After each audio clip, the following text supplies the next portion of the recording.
Bonjour, je suis content de vous retrouver. Aujourd'hui, on parle de mouvement. Vous le savez, les conseils que je vous donne ne remplacent pas les conseils d'un professionnel de la santé. Je vous invite à en consulter un ou une. Vous allez trouver beaucoup d'informations, beaucoup d'exercices que je vous présente aujourd'hui dans mon livre Plus jamais malade, mon approche globale pour un corps en santé, et on va aussi faire des allusions à mon roman Corps étranger, publié aux éditions Stanké. J'ai peur de tomber depuis que mes mouvements sont moins stables. Qu'est-ce que je peux faire pour améliorer la situation? Ça peut être dans un contexte d'avancée en âge. Avec les décennies qui avancent, on perd tous un peu d'équilibre, un peu ou beaucoup. Ça peut être associé aussi à une maladie neurologique comme la maladie de Parkinson, la sclérose en plaques, la maladie d'Alzheimer, et il y en a d'autres. Ça peut être lié aussi à une blessure qu'on a eue. Ça peut être aussi lié à un affaiblissement qu'on a eu parce qu'on était hospitalisé longtemps. Pendant plusieurs semaines, on a perdu de la force, peut-être combiné avec d'autres problèmes de santé aussi, peut-être de la douleur aussi, d'une cicatrice due à une intervention chirurgicale. Donc, ma réponse va être valable pour toutes ces situations-là. Comment on peut faire pour négocier cette peur de tomber qui est parfois très forte, très viscérale, très programmée? Comment on peut faire? D'abord, première étape, moi ce que je vous conseille, c'est de normaliser votre peur. C'est normal d'avoir peur de tomber. Puis en fait, c'est plus que normal, c'est ancré dans notre système de protection. On veut se protéger, on ne veut pas souffrir, on ne veut pas avoir mal, on ne veut pas tomber. Donc c'est normal d'avoir peur de tomber lorsqu'on sent une baisse de stabilité, une baisse d'équilibre, une diminution de la rapidité de nos réactions ou une gêne dans nos mouvements. Ça peut être tout simplement parce qu'on a une raideur à la hanche et on sait qu'on ne pourra pas la bouger rapidement si on est déséquilibré. Par exemple, ça peut être associé aussi à une grande faiblesse. La peur de tomber, elle est vraiment instinctive, mais malheureusement, elle peut elle-même réduire la mobilité et augmenter le risque de chute. Si je suis dans une situation où je perds l'équilibre et j'ai peur de tomber, je peux faire en sorte que mon corps va se rigidifier par la peur, et le fait d'être rigide, ça sera peut-être contre-productif et je risque peut-être encore plus de tomber. Donc, ça crée une spirale négative. Je deviens plus rigide, j'ai moins d'équilibre, j'ai peur de tomber et la boucle se nourrit elle-même. Qu'est-ce qu'on peut faire?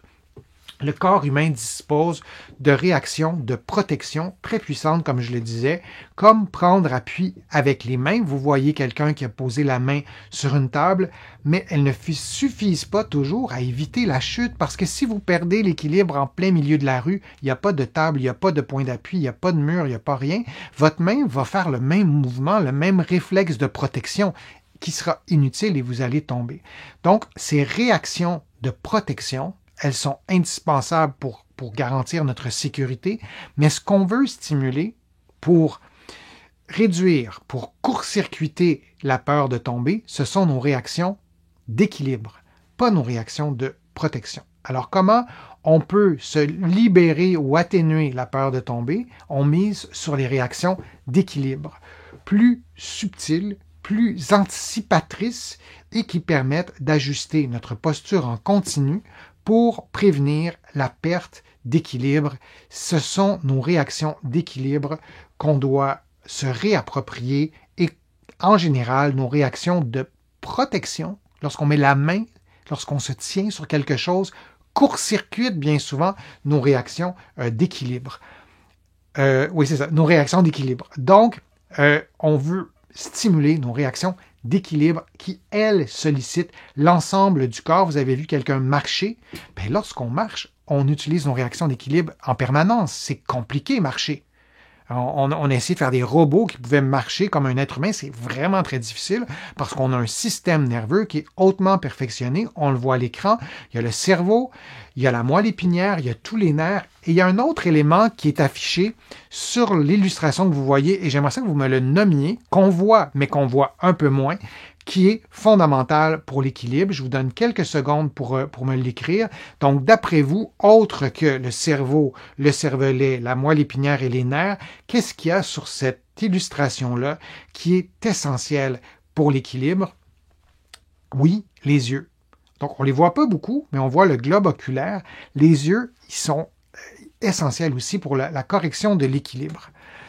Mais pas uniquement les yeux. On a besoin aussi du cerveau, de la moelle épinière, du système nerveux, de notre système sensoriel aussi pour pouvoir savoir dans quelle position les différents segments de notre corps se trouvent. Mais les yeux sont aussi importants dans les réactions d'équilibre. Et donc, les réactions de protection, elles, ciblent davantage les mains et les pieds. Lorsque vous voulez vous protéger, le réflexe le plus fort, c'est d'utiliser les mains, de placer nos mains pour protéger notre visage ou se tenir après quelque chose. Si vous êtes dans le métro et le métro arrête vraiment très rapidement, vous allez, si ce n'est pas déjà fait, vous allez avec vos mains vous tenir après quelque chose ou vous allez mettre ultra rapidement un pied devant pour amortir, pour freiner l'impact dans le sens opposé à l'arrêt du métro, par exemple. Alors, ces réactions de protection, on ne veut pas les utiliser lorsqu'on fait nos exercices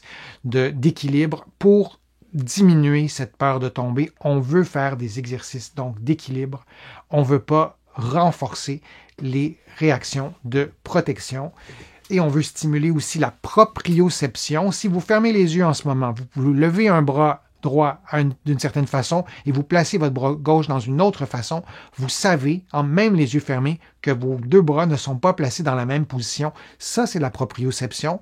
Et dans un contexte de peur de tomber, ça peut être payant, pour le dire comme ça, de stimuler, de renforcer notre proprioception en faisant des transferts de poids comme des pas latéraux.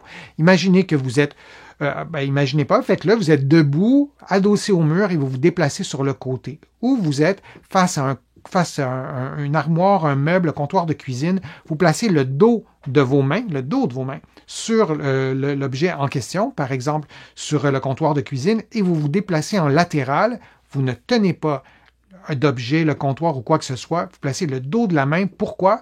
Pour ne pas stimuler vos réflexes de protection et plutôt de stimuler les réflexes d'équilibre les réactions d'équilibre qui, elles, vont vraiment solliciter l'ensemble du corps. Vous pouvez faire des mouvements, les yeux fermés et les yeux ouverts. Je vous disais que les yeux participaient aux réactions d'équilibre. Et je vous ai dit aussi, pas uniquement les yeux. Et si vous faites tous vos exercices d'équilibre, les yeux ouverts, vous construisez ces réactions d'équilibre beaucoup à l'aide des yeux. Ça peut être intéressant de stimuler le mot qui est écrit en haut, votre proprioception, donc la capacité de votre corps à connaître la position des différents segments de votre corps. Et ça, vous n'avez pas besoin de vos yeux, ça se passe dans vos articulations. Et donc, si vous fermez les yeux, pendant vos mouvements, pendant un exercice d'équilibre ou le simple fait d'être debout, sans bouger, les yeux fermés, pieds très rapprochés, vous allez stimuler, vous allez utiliser davantage votre proprioception. Alors oui, les yeux participent aux réactions d'équilibre, mais votre proprioception aussi et le fait de fermer les yeux vous permet de mettre l'accent, l'emphase sur la proprioception. Variez les appuis, faites des exercices sur un pied, des exercices sur deux pieds. La position du tandem, je vous en ai souvent parlé sur ma chaîne. Pour les habitués, vous la connaissez, je vous la répète, je vous la montre comme ça avec mes mains. Vous placez un pied devant l'autre. Le talon du pied qui est devant doit toucher aux orteils du pied qui est derrière et vous pouvez tenter de maintenir l'équilibre dans cette position-là, les yeux ouverts ou les yeux fermés. Vous pourriez marcher sur les talons, donc de varier vos appuis. Ça peut être une façon de reprendre de la force, de l'équilibre, de mieux utiliser votre proprioception. Et dites-vous aussi que dans bien des cas, votre peur de tomber, elle n'est pas fondée sur rien. Parfois, la peur de tomber, elle est là parce que votre corps détecte, sait qu'il y a certains paramètres, certaines capacités physiques qui ne sont pas optimales et qui ne sont pas suffisantes pour maintenir votre équilibre dans certaines conditions, ce qui génère une peur de tomber par anticipation. Et de reprendre des capacités physiques peut permettre aussi de diminuer cette peur-là parce que vous aurez vous serez mieux équipé, disons, pour faire face à certains déséquilibres. Développer la confiance en soi, commencer dans un environnement sécurisant avec des appuis à portée de main. Si vous vous tenez tout de suite après ces appuis, là, ça ne fonctionne pas, mais s'ils sont très près de vous, vous pourrez les utiliser. Si jamais vous aviez un déséquilibre qui est irrécupérable, on veut faire tout ça dans un environnement sécuritaire, bien sûr. Se fixer des objectifs tout simples, progressif, facilement atteignable. Les exercices que je vous donne, que vous trouvez sur ma chaîne, il y en a vraiment, il y en a des centaines de programmes d'exercices d'équilibre. Vous tapez sur un moteur de recherche, Denis Fortier, exercices d'équilibre, vous allez en trouver. Si les exercices que vous faites sont tellement difficiles, ça ne fonctionnera probablement pas. Vous devez diminuer le niveau de difficulté. Donc, changer de programme d'exercice, je vous le disais, vous allez en trouver plusieurs et vous devez être capable de les réaliser avec de l'effort, mais ça doit être atteignable. Et ensuite, notez vos réussites pour renforcer le sentiment d'efficacité personnelle ou d'auto-efficacité. C'est fondamental. Quand on a peur de tomber, parfois, si on est convaincu qu'on ne pourra pas récupérer d'équilibre. Dans presque tous les contextes, en faisant les bonnes choses au bon moment, on arrive à augmenter nos réactions d'équilibre et parfois de les augmenter suffisamment pour se débarrasser de cette peur de tomber. Ça, c'est important. Je veux absolument vous parler des aides techniques qui sont à utiliser avec discernement. J'entends par là des cannes, des béquilles, des marchettes, des déambulateurs. Il y a d'autres termes dans la francophonie qui sont utilisés, mais des aides techniques qui ressemblent à ce que vous voyez en ce moment à l'écran. C'est assez intuitif, c'est un réflexe et parfois, je dis bien parfois, c'est une paresse thérapeutique de nous, les professionnels de la santé, de vous donner une aide technique quand vous êtes à risque de chute ou vous avez une peur de tomber. Je ne dis pas que ces aides techniques-là sont inutiles, je dis surtout pas ça. Mais d'avoir un réflexe thérapeutique parfois qu'on donne ça à tout le monde, je ne suis pas sûr que c'est une bonne idée. L'aide technique peut être parfois contre-productive. Ça peut être une raison de chute, une cause de chute. Si vous marchez avec une marchette ou avec un déambulateur, par exemple, vous n'avez pas un rythme de marche normal. Évidemment, vous ne marchez pas de la même façon. On souhaite d'abord et avant tout, pour contourner la peur de tomber, en fait, pour la diminuer, pour l'enlever, améliorer votre équilibre, améliorer votre force musculaire, vos réactions d'équilibre, de reprogrammer, de recalibrer l'utilisation des réactions de protection pour miser sur les réactions d'équilibre. Ça, c'est super important. Et on veut aussi vous reconnecter sur votre proprioception. Si on n'a pas fait ça du tout, on ne l'aborde même pas et on vous donne une marchette, une canne, peut-être un déambulateur, on met une croix sur des capacités que vous pourriez peut-être récupérer en partie. Et le problème dans ces cas-là, c'est que parfois, la marchette, par exemple, va renforcer la peur de tomber, parce que si vous n'aurez pas votre marchette, vous aurez encore plus peur de tomber, on n'aura pas misé sur vos capacités physiques, et parfois vous aurez aussi peur de tomber avec la marchette, et de marcher avec une marchette, les mains occupées, et d'avoir une perte d'équilibre. C'est pas nécessairement la situation gagnante toujours. Donc, misez sur ses capacités physiques, utilisez les aides techniques de la bonne façon, enseignées par un professionnel de la santé et réévaluées périodiquement à chaque 3 mois, à chaque année, peu importe, mais ces aides techniques doivent être réévaluées et on doit être certain que vous les utilisiez de la bonne façon et qu'elles soient adaptées de la bonne façon. C'était mon petit laïus sur les aides techniques dans les exercices. Je vous montre un exercice d'un niveau de difficulté un peu plus élevé, mais je veux aussi vous montrer des exercices comme ça parce qu'on veut miser sur vos réactions d'équilibre. Donc, vous tenez un bâton et vous levez votre genou jusqu'à ce que le genou touche au bâton. Le bâton pourrait être levé moins haut, ça serait plus facile.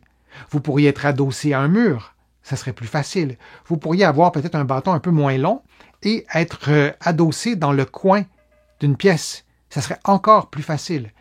Et donc, vous pourriez être pieds nus comme ce que vous voyez à l'écran ou vous pourriez être chaussé. Vous pourriez modifier certains paramètres pour faciliter les choses. Vous pourriez avoir les yeux fermés, les yeux ouverts. Alors, c'est d'autres façons de modifier, d'adapter un exercice d'équilibre. Et quand on a peur de tomber, ça vaut la peine de vraiment récupérer un maximum de capacité physique et de ne pas se limiter aux 2-3 exercices trop faciles parfois pour nous.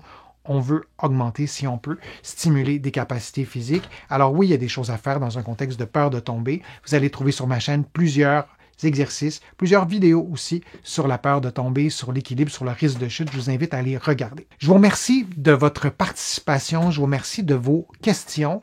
Je les lis toutes. J'y réponds en direct. J'y réponds en rediffusion dans d'autres vidéos. Vous allez trouver beaucoup d'informations sur mon site web, le www.denisfortier.ca. Vous pouvez vous abonner aussi gratuitement à l'infolettre et vous allez trouver beaucoup d'informations dans mes livres. Mon livre Plus jamais malade, mais il y en a d'autres sur les douleurs au dos, sur le vieillissement, sur la marche, sur la respiration. Plusieurs d'entre vous, vous les connaissez déjà et je vous remercie aussi beaucoup pour vos contributions. Vous le savez, sans elles, je ne pourrais vous produire autant de nouveaux contenus. Vous pouvez contribuer en cliquant sur le petit cœur ou aller sur mon site web. Il y a d'autres façons aussi de contribuer autres que financières. Je suis Denis Fortier. Je vous remercie beaucoup. Je vous dis à une prochaine fois, à une prochaine vidéo. À bientôt.